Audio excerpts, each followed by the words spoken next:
A former British record holder, Lee Jackson is one of the UK's best-known carp anglers, a man who's fished hard for over a quarter of a century.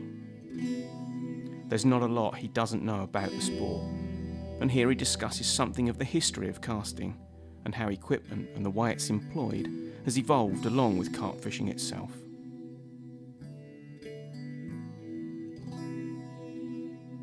And in the early days, I think a 1 3/4 pound test curve rod was considered the average.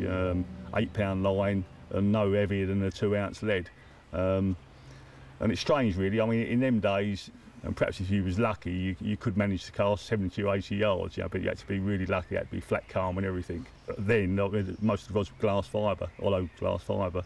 And then like the carbon thing started and it made casting so much better. And then really, I mean, rods gradually crept up in test curve. They went up to sort of, you know, the average test curve was 2 1/4. Occasionally you use heavier leads. You know, people discovered like sort of using, you know, taking a leaf out of the Sea Angler's book and using shock leaders, you know, and you know, really scaling down the main line to sort of 4 pound lock main line even, you know, on weed-free lakes. Suddenly you could cast in excess of 100 yards. And like materials of rods have evolved so much, you know, reels have got better. But now it's funny really, when I stroll back onto some of those lakes and looking at sort of distances that I used to sort of really struggle to get, and then all of a sudden it's just a little flick, you know. It really does sort of show you how tackle has, rods in particular, and have sort of improved, you know.